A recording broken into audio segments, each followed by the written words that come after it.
दोस्तों आज का वीडियो बनाने का पर्पस है कि जो लोग गवर्नमेंट जॉब के एग्जाम्स की तैयारी कर रहे होते हैं और कई सारे साल खराब कर देते हैं, उनका जॉब के लिए सिलेक्शन तो हो नहीं पाता है, उनका एग्जाम क्लियर नहीं हो पाता है, लेकिन साथ ही वो दूसरे मौके भी खो देते हैं जिस वजह से उनकी उम्र काफ़ी ज़्यादा हो जाती है और उनकी कहीं जॉब नहीं लग पाती है।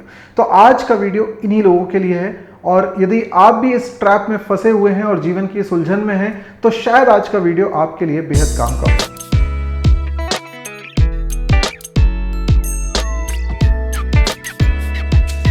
हेलो फ्रेंड्स, बहुत बहुत स्वागत है आपका mysurgery.com के इस चैनल पे और मैं हूं आपका दोस्त सौरभ शुक्ला। दोस्तों मैं पूरी कोशिश करता हूं कि इस तरह के वीडियोस आपके लिए लेकर आऊं जिससे कि हमारे समाज में जिस तरह के ट्रेंड चल रहे हैं स्टूडेंट्स के लिए, यूथ के लिए, करियर ऑप्शंस को लेकर, उसमें जो मिथ्स हैं उनको दूर कर सकूं और एक सही डायरेक्शन आपको मिल सके।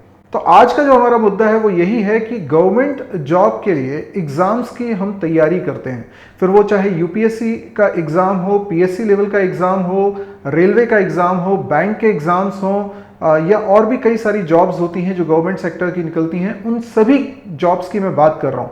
इन जॉब्स के लिए अक्सर एक एग्ज़ाम पहले होता है। एग्ज़ाम कितना टफ है ये इस बात पर डिपेंड करता है कि किस कैटेगरी के लिए, किस कैटेगरी की जॉब के लिए आप अप्लाई कर रहे हैं। तो ये जो एग्ज़ाम्स होते हैं जनरली इसमें रिटन एग्ज़ाम भी होता है, उसके बाद फिर आपको एक इंटरव्यू भी फेस करना होता है, कई जगह पर और भी कुछ प्रक्रियाएं इसके साथ शामिल होती हैं। और इसमें कई बार ये भी दिक्कत देखी जाती है कि अभी वैकेंसी निकली है, फिर अगले 2 साल बाद फिर अगली वैकेंसी निकल रही है, कई बार इस तरह की दिक्कत भी देखने को मिलती है। फिर हमारे यहाँ एक रिजर्वेशन सिस्टम भी है जिसकी वजह से कई सारे लोगों को सीट्स डिस्ट्रीब्यूट हो जाती हैं, जिस वजह से आपके पास नंबर ऑफ चॉइसेस कम हो जाती हैं। अगर देखा जाए तो करीब 10 लाख गवर्नमेंट जॉब्स हर साल निकलती हैं। यहाँ पर मैं ये जो आंकड़े बता रहा हूँ आपको, ये स्टेट गवर्नमेंट और सेंट्रल गवर्नमेंट दोनों के मिलाकर बता रहा हूँ, यानी 10 लाख के करीब पूरे देश भर में जॉब निकलती है। अगर कोई गवर्नमेंट एग्जाम्स की तैयारी कर रहा होता है तो वो मल्टीपल एग्जाम्स भी देता ही है, लेकिन उसके बावजूद ये 10 लाख जो वैकेंसीज हैं ये पूरे देश भर में हैं और हर स्टेट की वैकेंसीज और सेंट्रल गवर्नमेंट की जो वैकेंसीज हैं उन सबको मिलाकर बताया जा रहा है, जिसको अप्लाई करने वाले लोग इतने ज़्यादा होते हैं कि आपको मैं बताऊं कि इसका जो पासिंग रेट है वो 1% से भी कम होता है, यानी 1% से भी कम चांस होते हैं कि आपका ये एग्ज़ाम क्लियर हो जाए। तो कई बार तो ये भी होता है कि आपने बहुत मेहनत करी है, बहुत अच्छा भी परफॉर्म किया है, लेकिन कुछ नंबर से, एक नंबर से या सेम मार्क्स भी हैं पर कुछ रैंक से आपका सिलेक्शन नहीं हो पाया। आप जिन लोगों का सिलेक्शन हुआ है उनसे कहीं तक कमजोर नहीं थे, उन्हीं के बराबर थे, आपने प्रूव भी किया, लेकिन वैकेंसी इतनी कम है कि आपको उसमें मौका नहीं मिल पाया और आपको निराशा हाथ लगती है। इस निराशा के कारण क्या होता है, हम काफ़ी डिप्रेस हो जाते हैं, अपने ऊपर से भरोसा खोने लगते हैं और स्वभाव में भी चिड़चिड़ापन आ जाता है और करियर को लेकर समझ में नहीं आता है कि क्या करें। दूसरे लोग जो हमको जज करने लगते हैं उनको ये लगता है कि यार इसने कुछ भी मेहनत नहीं करी है, जबकि हमने बहुत मेहनत करी होती है।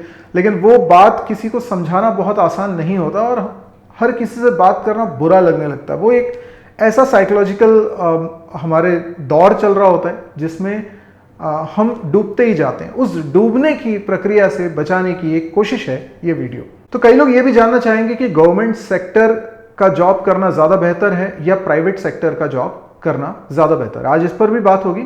और कई लोग ये भी जानना चाहते हैं कि अगर हम गवर्नमेंट एग्जाम्स की तैयारी में जो कई साल खराब कर देते हैं वो ना करके आईटी सेक्टर में अगर करियर बनाना चाहें तो ये उपाय कितना अच्छा होगा, ये तरीका अगर आप अपनाएं तो ये आपके लिए कितना कारगर सिद्ध हो सकता है। तो चलिए इस पर हम सब लोग विस्तार से बात करते हैं। सबसे पहले हम लोग बात करना चाहेंगे कि जो गवर्नमेंट जॉब्स हैं इनमें और प्राइवेट जॉब्स में क्या अंतर है। देखिए, गवर्नमेंट जॉब्स में भी कई कैटेगरीज हैं। क्लास 1 ऑफिसर भी बन सकते हैं, क्लास 2 ऑफिसर भी बन सकते हैं, क्लास 3 और फिर क्लास 4 भी होता है। लेकिन अगर प्राइवेट सेक्टर में देखें तो वहां पर भी इस तरह से कुछ ना कुछ कैटेगरीज तो बनी ही रहती हैं कि आप किस लेवल की जॉब के लिए आप अप्लाई कर रहे हैं। हालांकि वहां पे क्लास सिस्टम नहीं है, लेकिन कुछ ना कुछ सिस्टम तो वहां पर भी रहता ही है। तो चलिए सबसे पहले हम कंपैरिजन करें तो हम लोग बात करते हैं सैलरी की। 7th पे कमीशन आ जाने के बाद से सैलरी गवर्नमेंट सेक्टर में भी काफ़ी डिसेंट हो गई है। बेसिक सैलरी सुनने में ज़रूर कम लगती है, लेकिन जो अदर फैसिलिटीज़ के नाम पर पैसा मिलता है या फैसिलिटीज़ मिलती हैं वो काफ़ी ज़्यादा होती हैं। और उसको देखा जाए, अगर ग्रॉस टोटल समझा जाए कि अगर किसी की बेसिक सैलरी 20,000 भी है गवर्नमेंट सेक्टर में, तो वो 1 लाख के बराबर ही कमाई कर रहा है। यानी प्राइवेट सेक्टर में जिसको 1 लाख रुपए मिलता होगा और जिसको गवर्नमेंट सेक्टर में 20-25 हज़ार रुपये बेसिक सैलरी होगी, वो दोनों एक बराबर ही हैं, क्योंकि जितनी फैसिलिटीज़ गवर्नमेंट सेक्टर के एम्प्लॉयज़ को मिल जाती है वो ग्रॉस सैलरी लगभग 1 लाख के इक्विवेलेंट ही हो जाती है। तो अगर हम सैलरी की बात करें तो सैलरी काफ़ी अच्छी हो चुकी है गवर्नमेंट सेक्टर में भी, लेकिन फिर भी मैं कहूँगा कि प्राइवेट सेक्टर में जितनी संभावना है उतनी गवर्नमेंट सेक्टर में आपको कभी नहीं मिलेगी। यानी गवर्नमेंट सेक्टर में आपको ज़्यादा से ज़्यादा कितनी सैलरी हो जाएगी, लेकिन अगर प्राइवेट सेक्टर की बात करें तो आपकी सैलरी करोड़ों में हो सकती है।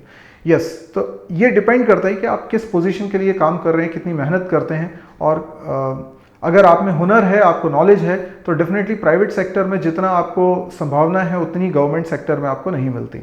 अब दूसरा जो एक बहुत बड़ा फैक्टर होता है कि गवर्नमेंट में अगर आप काम करेंगे तो आपको आराम ज़्यादा रहेगा, लेकिन ये बात अब एक तरह का मिथ बन चुकी है, क्योंकि ऐसा पहले के दौर में सही होता होगा, लेकिन आजकल most of the government jobs ऐसी हैं जिसमें बिल्कुल भी आराम नहीं है। आप अगर बैंकिंग में देखें या पीएससी में देखें या यूपीएससी में देखें, तो जिन पोस्ट के लिए आपका सिलेक्शन होता है उसमें काफ़ी जिम्मेदारी आपके ऊपर होती है, काफ़ी काम होता है, और साथ में पॉलिटिक्स का प्रेशर भी आपके ऊपर होता है, जिससे आप अपनी जॉब को भी मैनेज करना एक कला आपके अंदर डेवलप होनी ही चाहिए, अदरवाइज आप जॉब को मैनेज नहीं कर पाएंगे। इसके अलावा जो इंटरनल पॉलिटिक्स विभागों में चलती रहती है उसका भी आपको नुकसान झेलना पड़ सकता है अगर आप उस टेम्परामेंट के व्यक्ति नहीं हैं तो। प्राइवेट सेक्टर में भी पॉलिटिक्स होती है, थोड़ा बहुत सब जगह होता है, जहां इंसान है वहां पे ये सब चीज़ें होती है, लेकिन गवर्नमेंट सेक्टर के मुकाबले काफ़ी कम है और आपके पास चॉइसेस ज़्यादा होती हैं। तीसरा, हम फैक्टर की अगर बात करें कि कितनी सिक्योरिटी है, हम लोग अक्सर ये सोचते हैं कि गवर्नमेंट जॉब्स में सिक्योरिटी ज़्यादा है। आजकल उतना वैसा रह नहीं गया है। गवर्नमेंट जॉब्स में एक रिस्क भी होती है कि आपके ऊपर कई तरह के केस लग जाते हैं। ऐसा होता ही है अक्सर गवर्नमेंट सेक्टर में, जब आप कुछ इंपॉर्टेंट पोजीशंस पे होते हैं तो आपके कई विरोधी भी होते हैं, कई आपसे नफरत करने वाले लोग भी रहते हैं, और कई लोग, अगर आप ईमानदारी से चल रहे हैं तो आपके कारण कई लोगों को जिनको नुकसान हुआ है, जो गलत काम कर रहे थे, वो भी आपके खिलाफ हो जाते हैं, और सभी लोग लग जाते हैं इस कोशिश में कि आपको कहीं ना कहीं नुकसान पहुंचा सके। तो इस तरह का भी काफ़ी देखने को मिलता है कि आपके ऊपर केस लगे हुए हैं, झूठे केस दायर हो चुके हैं, आप कभी भी सस्पेंड हो जाते हो, और मानसिक प्रताड़ना तो आपको मिलती है, लेकिन साथ में आपको फाइनेंशियली भी काफ़ी आघात हो सकता है। तो जब सिक्योरिटी की बात होती है तो इस फैक्टर को बिल्कुल ना भूलें। प्राइवेट सेक्टर में कंपैरेटिवली ये चीज़ें थोड़ी कम रहती हैं, और आप अगर सिक्योरिटी की बात करें तो यहाँ पे अगर आपके पास नॉलेज है, नॉलेज ही सिक्योरिटी है। जॉब की सिक्योरिटी ना प्राइवेट सेक्टर में है ना गवर्नमेंट सेक्टर में। हाँ, लेकिन ऐसा एक जो इम्प्रेशन है कि गवर्नमेंट सेक्टर में जॉब की सिक्योरिटी कंपैरेटिवली बेटर है, ये सिर्फ एक इम्प्रेशन है, एक धारणा है, लेकिन मैं आपको बोलूं कि इसमें कोई खास सच्चाई नहीं है। गवर्नमेंट सेक्टर में भी आप काम करते हैं तो हो सकता है कि आपकी जॉब चली जाए, और प्राइवेट सेक्टर में भी हो सकता है। प्राइवेट सेक्टर में क्या होता है, बिजनेस ओरिएंटेड होता है, वहाँ पे प्रॉफिट ओरिएंटेड होता है। तो अगर मान लीजिए कंपनी को प्रॉफिट नहीं हो रहा है तो उसकी गाज एम्प्लॉयज़ पे गिर सकती है, तो आपकी सैलरी कट हो सकती है या आपकी जॉब भी जा सकती है। ऐसा तब होता है जब कंपनी के साथ ऐसा कुछ हो रहा हो, और ऐसा बड़ी कंपनीज के साथ इतनी आसानी से नहीं होता, लेकिन ठीक है, कभी ना कभी किसी ना किसी कंपनी के साथ तो कुछ ना कुछ ऐसा हो ही जाता है। तो आप इस चीज़ के लिए भी मानसिक रूप से तैयार रहिए, लेकिन आपके अंदर अगर हुनर है, आपको काम आता है, तो सेम काम प्रोवाइड करने के लिए कई सारी दूसरी कंपनीज भी होती हैं, तो आप इजीली स्विच कर सकते हैं। तो गवर्नमेंट सेक्टर में भी जॉब की इनसिक्योरिटी हो सकती है और प्राइवेट सेक्टर में भी हो सकती है। तो आप जॉब के मल्टीपल ऑप्शंस होने की वजह से प्राइवेट सेक्टर में मैं बोलता हूँ कि ठीक है, यहाँ से जॉब जा सकती है, लेकिन आपको दूसरी जॉब्स मिल जाएंगी। गवर्नमेंट सेक्टर में क्योंकि ज़रूरी नहीं कि वो प्रॉफिट के लिए काम करें, बहुत कम ही उपक्रम ऐसे हैं जो प्रॉफिट के लिए काम करते हैं जो गवर्नमेंट सेक्टर के हैं। मोस्ट ऑफ द जो भी इंडस्ट्रीज़ हैं या जो गवर्नमेंट से रिलेटेड विभाग हैं, उनमें आपको प्रॉफिट से कोई मतलब नहीं होता है, आपको सिर्फ काम करना होता है, क्योंकि उसका पूरा पैसा गवर्नमेंट दे रही है। तो घाटे में भी कई साल वो विभाग चलता रहता है, क्योंकि कहीं ना कहीं से पूर्ति हो ही जाती है। इसलिए इस कारण से आपकी जॉब नहीं जाती है कि विभाग घाटे में चल रहा है, ऐसा बहुत कम देखा गया है। हालांकि स्टेट लेवल पे कई सारे ऐसे विभाग हुए ज़रूर हैं जो पूरी तरह से बंद हो गए हैं, और उसमें गवर्नमेंट सेक्टर के भी एम्प्लॉयज़ को काफ़ी नुकसान हुआ है, लेकिन फिर भी मैं बोलूँगा कि ये घटनाएं काफ़ी कम होती हैं। अब मैं आपको एक और बात बता देता हूँ जो हमारे देश की सच्चाई है, और अक्सर अभी भी कई क्षेत्र ऐसे हैं जहाँ पर माँ बाप अपने बच्चों को गवर्नमेंट एग्ज़ाम की तैयारी करने के लिए फोर्स करते हैं। वो ये सिखाते हैं कि गवर्नमेंट एग्ज़ाम की तैयारी कर लो तो तुम्हारा जीवन सुकून से गुजरेगा और तुम्हारे कम से कम जॉब तुम्हारे हाथ में रहेगी, वो कोई तुमसे छीनने वाला नहीं है। इस तरीके का एक इंप्रेशन है और इस तरह का वो गाइडेंस अपनी नेक्स्ट जनरेशन को प्रोवाइड करते हैं। यहाँ तक भी मैंने सुना है कि लोग बोलते हैं, और आप लोगों ने भी आई एम श्योर सुना होगा, कि गवर्नमेंट के कुछ एग्ज़ाम्स ऐसे हैं, कुछ जॉब्स ऐसी हैं जहाँ पर ऊपरी कमाई बहुत ज़्यादा होती है। ये बोलकर आपको लालच दिया जाता है कि इस तरह की जॉब कर लो, सैलरी ज़रूर कम है लेकिन ऊपर से बहुत कमाई होगी। अब आप सोचिए, सुनने में ही कितना खराब लग रहा है, लेकिन ये एक सच्चाई है, कड़वी सच्चाई है जिसको हम सब लोग जानते हैं। तो चलिए ज़रा हम उन कारणों पे विचार कर लेते हैं कि गवर्नमेंट एग्ज़ाम्स आप क्यों देना चाहते हैं, क्या रीज़न है। कई लोग गवर्नमेंट एग्ज़ाम्स इसलिए देना चाहते हैं क्योंकि उन्हें पावर चाहिए। कुछ ऐसी पोस्ट हैं जिसमें पावर होता है, खासतौर पे जो यूपीएससी या पीएससी लेवल के एग्ज़ाम से आपको मिलती है, जिसमें आप अपने विभाग के सबसे आला अधिकारी होते हो और वहाँ पर आपके पास काफ़ी ज़्यादा पावर होती है और उस पावर को आपने बड़े करीब से देखा होता है या आपके पेरेंट्स ने बड़े करीब से देखा होता है, तो वो उस चीज़ को इतना ज़्यादा एडमायर करते हैं कि उन्हें लगता है कि अगर पावर हासिल नहीं करी तो जीवन जीना बेकार है। और वाकई में ये हमारे देश की एक गंभीर विडंबना है कि हमारे यहाँ अंग्रेज तो चले गए हैं, लेकिन अंग्रेजों ने जो राजशाही छोड़ के गए हैं, जो ब्यूरोक्रेसी में जो राजशाही छोड़ के गए हैं, वो आज भी हम पालते हैं। यहाँ पे एक छोटा सा तहसीलदार भी क्यों ना हो, एक छोटा सा मजिस्ट्रेट भी क्यों ना हो, वो अपने आप को राजा समझता है और बाकी सब उसके नौकर हैं, वो इस तरीके से ट्रीट करता है। कभी आप अगर गए हो ऐसे विभाग में, कुछ थोड़ा सा भी आपको काम पड़ा हो, तो आपको ये पता चलेगा कि ऐसा लगता है कि एक तहसीलदार जनता के लिए काम नहीं कर रहा है, या और भी इस तरह की जो पोस्ट है, चाहे वो आईएएस अधिकारी हो, कि वो जनता के लिए काम नहीं कर रहा है बल्कि हम उसके नौकर हैं, हाथ बांधे खड़े रहेंगे, उसकी मेहरबानी होती है तो वो हमें देख लेगा, हमारी बात सुन लेगा। इस तरह का पावर क्योंकि कई लोगों ने देखा होता है, जो कि सरासर गलत है, लेकिन फिर भी इस चीज़ को काफ़ी एडमायर किया जाता है कि यार हमने वो चीज़ झेली है और हम नहीं चाहते कि हमारे बच्चे वो सब झेलें, तो हमारे बच्चों को हम उस पोजीशन पे पहुंचाना चाहते हैं कि हमारा बच्चा राजा की ज़िंदगी जिए। तो इसलिए भी कई बार पेरेंट्स फोर्स करते हैं कि गवर्नमेंट एग्ज़ाम्स की तैयारी करो। क्या आप भी इसी चीज़ से ज़्यादा आकर्षित हैं? लेकिन कई लोग ऐसे हैं जो काफ़ी ईमानदार हैं और इस सिस्टम को बदलना चाहते हैं, और वो चाहते हैं कि उन्हें पावर इसलिए मिले ताकि वो सिस्टम में कुछ बदलाव ला सकें। ये सोचने में बहुत अच्छा है, लेकिन इसको निभा पाना बहुत ही मुश्किल होता है, क्योंकि सिस्टम अगर पूरा का पूरा करप्ट है तो बहुत मुश्किल है कि आप वहाँ जाके ईमानदारी से काम कर सकें। लेकिन अगर आप चाहते हैं तो ये इस बात को अगर आप बरकरार रख पाते हैं तो हैट्स ऑफ टू यू, क्योंकि ऐसा सोच कर जाने वाले 100 लोगों में से शायद कोई एक ही व्यक्ति है जो ईमानदारी से अपना काम करता रहता है, नहीं तो बाकी लोग समझौता कर लेते हैं और उस सिस्टम में रच बस जाते हैं। तीसरी चीज़ जो अक्सर लोग सोचते हैं कि काम नहीं करना पड़ेगा, तो ये इसमें कोई सच्चाई नहीं है। हाँ, कुछ विभाग ऐसे हैं जहाँ पर काम कम करना पड़ता है। मैं ऐसे बहुत सारे लोगों को जानता हूँ जो अपनी जॉब पर कभी जाते ही नहीं हैं और उन्होंने जो वहाँ पे क्लर्क होते हैं उनसे सेटिंग करके रखी होती है, महीने के उन्हें कुछ रुपए दे देते हैं और वो उनकी हाजिरी लगा देते हैं और वो कभी भी अपनी जॉब पे नहीं जाते हैं। गवर्नमेंट को इस तरीके से चूना लगाया जाता है और इन चीज़ों से भी प्रभावित होकर कई लोगों को लगता है कि यार कितनी बढ़िया जॉब है। मतलब सोच के देखिए, हमारी कंट्री में कई लोग ये सोचते हैं कि यार ये कितनी बढ़िया जॉब है, कितनी आराम की जॉब है, हम दूसरा कुछ अपना पैरेलल काम भी कर सकेंगे, यहाँ से हमें फ्री फोकट की तनख्वाह भी मिलेगी। इन चीज़ों को देखकर लगता है कि यार इसमें जॉब कर लेना चाहिए और इसी वजह से कई लोग शायद इस तरह की जॉब्स के लिए अप्लाई करते हैं। कई बार तो माँ बाप खुद बोलते हैं कि बेटा ऊपर की कमाई इसमें बहुत ज़्यादा है, तनख्वाह तो 5,000 मिलेगी तुम्हें, लेकिन ऊपर की कमाई 50,000 रुपये महीना तुम आराम से निकाल लोगे। तो इस तरह से भी कई लोगों को बोला जाता है और बोला जाता है कि भाई ये जॉब कर लो ताकि तुम्हारी ऊपर की कमाई बहुत अच्छी हो जाएगी। अब आप सोच के देखिए कि नैतिकता का स्तर हमारा कितना गिर गया है कि हम इसको एक पैरामीटर की तरह देख रहे हैं कि हमें अपने आने वाले साल क्या काम करना है, कैसी ज़िंदगी गुजारनी है, उसके लिए एक बहुत बड़ा पैरामीटर है कि भाई तुम जो काम करोगे उसमें ऊपर की कमाई अगर होती है तो बहुत अच्छा है। सोच के देखो कि हमारा जो जनरेशन है अगर आज भी इस तरह की सोच रखेगा तो हमारे देश को आगे बढ़ने में कितना समय लगेगा। कई लोग पेंशन की बात करते हैं, जो कि गवर्नमेंट सेक्टर में कई जगहों से पेंशन का दौर खत्म हो चुका है। आपको इसके बारे में जानकारी होनी चाहिए। प्राइवेट सेक्टर में तो खैर पेंशन का कोई सवाल ही नहीं उठता है, लेकिन हाँ आजकल बहुत सारी स्कीम्स निकल आई हैं जो बैंक निकालती हैं, इंश्योरेंस सेक्टर निकालता है, जिससे कि आप पेंशन प्लान्स ले सकते हो। और कई बार तो ऐसा होता है कि हम जिस माहौल में रहते हैं, जिस परिवेश में रहते हैं, वहाँ पे सोसाइटी ही, समाज ही हमारे ऊपर एक ऐसा प्रेशर बना देती है कि गवर्नमेंट एग्जाम नहीं किया गवर्नमेंट एग्जाम नहीं निकाला, गवर्नमेंट जॉब नहीं करी, तो तुमने जीवन में कुछ भी नहीं करा। अगर प्राइवेट सेक्टर में तुम काम करते हो तो तुम्हारी कोई इज्जत ही नहीं है। ये अभी भी कई जो इंटीरियर्स हैं, गांव देहात के जगह हैं, वहां पर इसी तरीके से सोचा जाता है। जो बैकवर्ड एरिया है वहां पर इसी तरीके से सोचा जाता है। तो आप खुद समझ सकते हैं कि ये बैकवर्ड एरिया की ही सोच हो सकती है। तो मेरा ये कहना है, गवर्नमेंट एग्जाम दे सकते हैं आप वाकई में अगर करना चाहते हैं, आपके पास एक सॉलिड रीजन होना चाहिए कि मुझे ये जॉब करनी है, तो बिल्कुल आप करिए।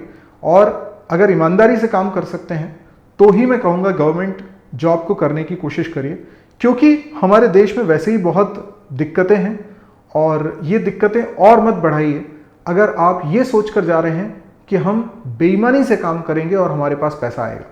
अब सोच के देखिए, अगर आप देश का भला करना चाहते हैं तो सबसे पहला काम तो ये करिए कि गवर्नमेंट एग्जाम्स मुझे तभी देने हैं जब मैं ये कसम खा लूं कि मैं ईमानदारी से काम करूंगा। अगर आप ये नहीं कर सकते तो प्लीज हाथ जोड़ के विनती है, आप प्राइवेट सेक्टर में काम करिए, आप गवर्नमेंट सेक्टर में मत जाइए, क्योंकि आप इस देश का भविष्य खराब करने वाले हैं। आप सोच के देख लीजिए कि आप देश का भविष्य खराब करने वाले। तो इतना एहसान करिए इस देश पर, इस देश के लोगों पर, कि अगर आप ईमानदारी से अपना काम नहीं करने वाले हैं तो गवर्नमेंट सेक्टर में मत जाइए, क्योंकि वो वैसे ही सेक्टर पहले से बहुत बदनाम है। आज हम पुलिस की अगर बात करते हैं तो एक आम इंसान से पूछ के देखिए, पुलिस को वो दोस्त नहीं मानती, पुलिस से डर लगता है। पुलिस से चोर उचक्कों को डर नहीं लगता, बदमाशों को डर नहीं लगता, क्राइम करने वाले लोगों को डर नहीं लगता। लेकिन जो ईमानदार व्यक्ति होता है, जो अच्छे तरीके से अच्छे नागरिक का फर्ज निभाता रहता है, उसको पुलिस से डर लगता है। पुलिस की वर्दी में अगर कोई उसको दिख जाता है तो वो डर जाता है। ये ऐसा क्यों है? क्योंकि अभी तक ऐसा ही होता हुआ हम देखते आ रहे हैं कि पुलिस रिश्वत ले रही है, पुलिस आपको परेशान कर रही है, प्रताड़ित कर रही है, आप पे झूठा केस लगा रही है। तो ये जो माहौल है ये गवर्नमेंट सेक्टर में बहुत ज़्यादा है। देखो, हो सकता है कि आपको मेरी बात में कुछ सच्चाई लगे और कुछ बातों से आप इत्तेफाक ना रखते हो, लेकिन मैं ये कह रहा हूँ कि ये भी ज़रूरी है कि भाई गवर्नमेंट सेक्टर में कोई तो जाएगा, तो जाए वही जो वाकई में ईमानदारी से अपना काम करने के लिए तैयार है। अदरवाइज गवर्नमेंट सेक्टर प्लीज़ मत ज्वाइन करिएगा, ये मेरी आपसे गुजारिश है। अब जैसा कि हम लोगों ने शुरुआत में बात करी थी कि प्राइवेट सेक्टर अच्छा है कि गवर्नमेंट सेक्टर अच्छा है, तो मैंने मेरे नज़रिए से जो सबसे इंपॉर्टेंट पैरामीटर आपको बताया, जिससे आप आसानी से चुन सकते हैं कि आपको प्राइवेट सेक्टर में जाना है कि गवर्नमेंट सेक्टर में जाना है। तो गवर्नमेंट सेक्टर में तभी जाना है जब आप ईमानदारी से काम करने की कसम खाते हो। अगर आप अपने आप से पूछ लीजिए, हर सिचुएशन में आप ईमानदारी से काम करेंगे, लोगों की भलाई के लिए काम करेंगे और अपना काम ईमानदारी से करेंगे, रिश्वत नहीं लेंगे, तो आप उस सेक्टर में जाइए। और इस बात का ध्यान रखिए कि जब आप रिश्वत नहीं लेंगे, ऊपर की कमाई नहीं होगी, तो आपकी कमाई कम होगी। आजकल एक और चीज़ बहुत फैशन में है कि हर किसी को बहुत जल्दी सब कुछ हासिल करना है, जल्दी से घर बनाना है, जल्दी से गाड़ी खरीदनी है, बहुत सारे महंगे महंगे गैजेट्स लेने हैं। ये बहुत सारी इस तरह की चीज़ें हैं जो हम बहुत जल्दी हासिल करना चाहते हैं। अगर आपको महीने की एक लिमिटेड तनख्वाह मिल रही है तो आप इन चीज़ों को हासिल आसानी से नहीं कर पाएंगे, और इसी वजह से लोग रिश्वत भी लेते हैं गवर्नमेंट सेक्टर में। तो मैं यही कहना चाह रहा हूँ कि अगर आप कसम खाते हैं कि हम रिश्वत नहीं लेंगे और इस सेक्टर में आप जाना चाहते हैं, तो ये भी मान के चलिए कि आपके आसपास सभी लोग गलत काम कर रहे होंगे या फिर वो प्राइवेट सेक्टर में होंगे, तो उनके पास ये सारी सुख सुविधाएं हो रही होंगी और आपके पास हो सकता है हो रही होंगी, लेकिन थोड़ी कम स्पीड से हो रही होंगी। तो आपको इससे फर्क नहीं पड़ना चाहिए। अगर नहीं पड़ता है तो आप गवर्नमेंट सेक्टर में बिल्कुल जाइए, अदरवाइज आपको गवर्नमेंट सेक्टर में नहीं जाना है, आपको प्राइवेट सेक्टर में जाना है। और प्राइवेट सेक्टर में जो IT सेक्टर है वो बहुत अच्छा है, बहुत ही ज़्यादा इसमें वैकेंसीज होती हैं, बहुत ज़्यादा काम है, बहुत ज़्यादा अपॉर्चुनिटीज़ है और आने वाला भविष्य भी इसी का है। लेकिन उससे भी बड़ी बात मैं आप लोगों से ये बोलना चाहता हूँ कि हमारे देश के विकसित होने की जो प्रक्रिया है उसकी धीमी गति का एक बहुत बड़ा रीज़न ये है कि हमारे माँ बाप हमारे को हमेशा बोलते रहे कि बेटा अच्छे से पढ़ाई करो ताकि तुम अच्छी नौकरी कर सको। हमें हमेशा तैयार किया गया अच्छी नौकरी के लिए, यानी जो बच्चा बहुत मेहनत करके IIT में भी चला जाता है, IIM में भी चला जाता है, वो भी ये सोचता है कि मुझे किसी की नौकरी करनी है। क्यों हम बचपन से बच्चों को ये नहीं सिखाते कि बेटा तुम्हें नौकरी देने वाला इंसान बनना है? तुम कुछ अपना काम करो, जरूरी नहीं कि बहुत बड़ा काम हो, लेकिन अगर तुम अपना खुद का काम करते हो, 4 लोगों को अगर जॉब पे रखते हो, तो तुमने बेरोजगारी को कुछ हद तक कम करा है। यानी हर कोई व्यक्ति अगर यही सोचता रहेगा कि बेरोजगारी है इस देश में, मुझे नौकरी मिल ही नहीं रही है, तो हर कोई नौकरी मांगेगा, तो नौकरी देने वाला कौन होगा? तो इसका मतलब ये हुआ कि अगर आप चाहते हैं कि देश प्रगति करे, तो ये भी जरूरी है कि आपको नौकरी देने वाला इंसान बनने की कोशिश करनी है, ना कि नौकरी करने वाला इंसान। हालांकि मैं जानता हूं ये सभी पर लागू नहीं होता, लेकिन अगर आप अभी से सोच रहे हैं तो आप इस दिशा में भी सोच सकते हैं। और आईटी सेक्टर एक ऐसा सेक्टर है जहां पे अगर आप नॉलेज हासिल करें तो आप एंटरप्रेन्योर बन सकते हैं, आप फ्रीलांसर बन सकते हैं, अपना छोटा बड़ा बिजनेस शुरू कर सकते हैं। और स्टार्टअप्स को काफी अच्छा सपोर्ट इस सेक्टर में मिल जाता है, काफी अपॉर्चुनिटीज यहां पर आपको मिलती हैं, और हर दिन कुछ ना कुछ नया इसमें इन्वेंशन होता रहता है। तो आपका हुनर भी यहाँ पर आपको अच्छी कमाई करवा सकता है और पूरा ईमानदारी से आपको कमाने का मौका मिलता है। तो देखिए, काम कोई भी करें, काम बड़ा या छोटा तो होता नहीं है, कोई भी इंसान कोई भी काम कर सकता है और हर काम की इज्जत होनी चाहिए। ये मैंने देखा है कि कई दूसरी कंट्रीज में एक जो झाड़ू लगाने वाला व्यक्ति भी होता है, उसको भी उतने ही पैसे मिल रहे हैं जो एक वाइट कॉलर जॉब करने वाले व्यक्ति को मिल रही होती है। कई ऐसी कंट्रीज हैं जहां पे काफी ज्यादा काम को लेकर समानता आ चुकी है, हर काम को एक बराबर की रिस्पेक्ट से देखा जाता है, और ये चीज अभी हमारे देश में आने में समय लग रहा है। और समय लग रहा है उसके लिए एक बहुत बड़ी वजह है एजुकेशन, और दूसरी वजह यह है कि हम सब नौकरी करना चाहते हैं, और तीसरी वजह यह है कि हम लोग गवर्नमेंट सेक्टर में जाना चाहते हैं सिर्फ इसलिए क्योंकि हमारी ऊपर की कमाई होगी। तो दोस्तों, इस सोच से बाहर आइए, क्योंकि आप हैं यूथ, आप पे जिम्मेदारी है और आप ही हमारे देश का भविष्य है। अगर आप इस तरह की सोच नहीं बना पाए तो समझ लीजिए कि हमारे देश को अभी सुधारने में और 40-50 साल लग जाएंगे। तो अगर आपको मेरा वीडियो पसंद आया, कुछ विचार मेरे सही लगे और आप चाहते हैं कि दूसरों तक इन विचारों को फैलाएं, तो प्लीज़ आप इस वीडियो को लाइक करने के साथ साथ इस वीडियो को जितना ज़्यादा हो सकता है शेयर करिए, ताकि ज़्यादा से ज़्यादा लोगों तक मेरे विचार पहुंचे। और अगर आप इनसे सहमत हैं तो कमेंट में ज़रूर आप मुझे बताएं कि आपको मेरे विचार कैसे लग रहे हैं, और आप अपनी भी कोई बात रखना चाहते हैं तो कमेंट सेक्शन में ज़रूर रखिएगा। आज के लिए इतना ही दोस्तों। अगर चैनल को सब्सक्राइब नहीं किया है तो जल्दी से सब्सक्राइब कर लीजिए। फिर मिलते हैं। Thank you, good bye.